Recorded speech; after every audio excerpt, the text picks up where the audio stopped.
Hello guys, my name is Marco. Hope you guys are having a wonderful day.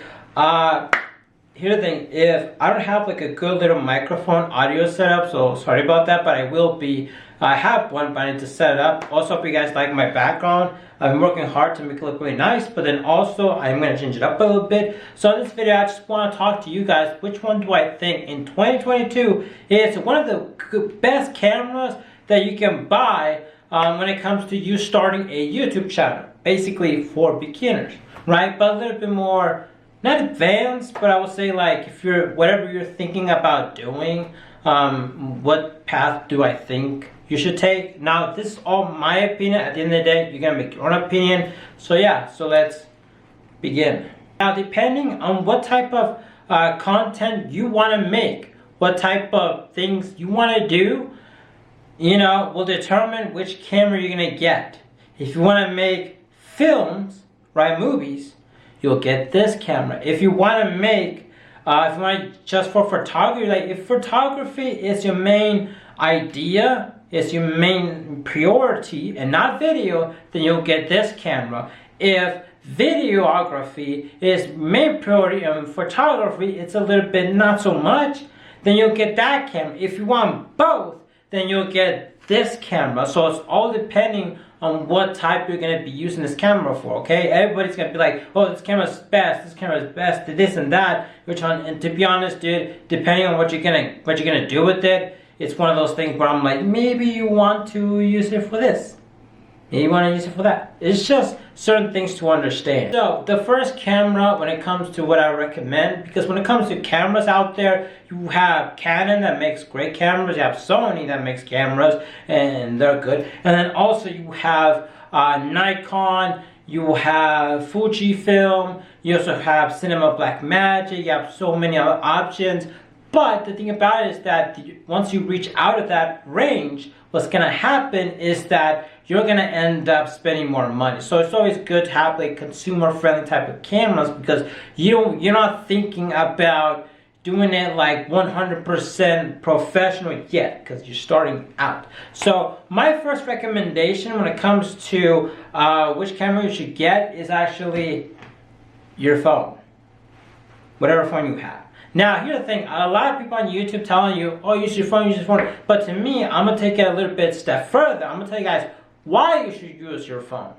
One of the first reasons why I recommend using your phone is because it has a sleek design, meaning that you're going to put it in your pocket and you don't have to worry about it. The other thing is that your phone, you have it with you all the time. So anytime you want to film something, you get to use it and stuff like that. And also, with your phone, it can do so much more than video and photography, meaning that you're not just committed to that idea as opposed to a camera that can only do those things. And then also, the other thing that's really, really amazing about the using your phone is that if you want to use it for blogging, whatever, everybody has a phone. It doesn't come out as like, oh, you have a camera, you're gonna take a photo of me or something like that and just recording yourself or something like that. It just becomes very more natural because everybody has a phone. Now people might want to use it like that way, so you're not gonna get any eyeballs looking at you.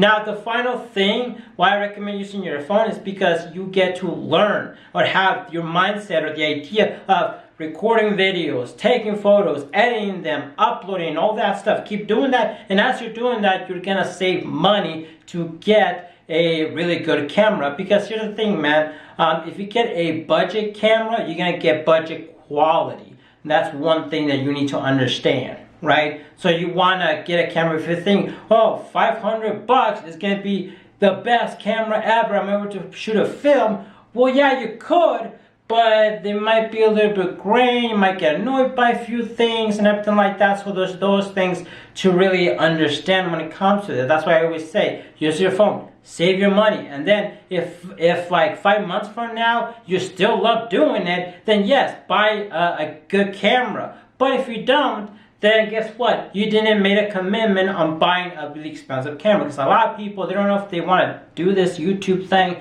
or this content, creative stuff. So that's why I start with your phone, so you don't have to spend a whole bunch of money on a camera that you're never going to use anymore because you don't feel like you want to do this anymore. Like, Now, if you're if your main priority, if one of your main priority is for like you like videography, you want to take video and stuff like that, but you feel like photography is going to be a little bit more priority, then I recommend the Canon R. The Canon R is really good for still photography. If you're going to be like you know, if you want to get into like Photoshop and stuff like that, then the R is probably really good for you. But then also the filming, it's really good, except for like the R6 is a little bit better.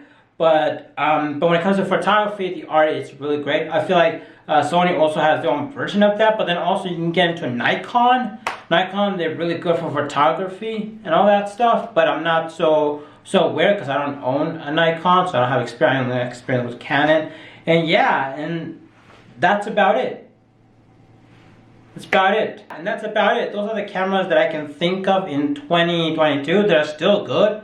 You know, 1080p is still good, right? You don't need that much 4K, and also your phone, some phones can film in 4K, so there's that.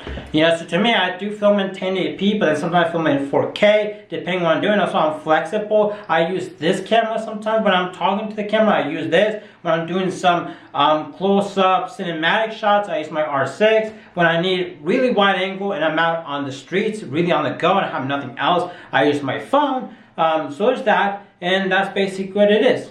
Okay, hopefully this video was really helpful, and hopefully you guys enjoy it, and I'm gonna make one about lighting and stuff like that. So hope you guys have a wonderful day, and see you guys later, and make sure you like and subscribe, and bye.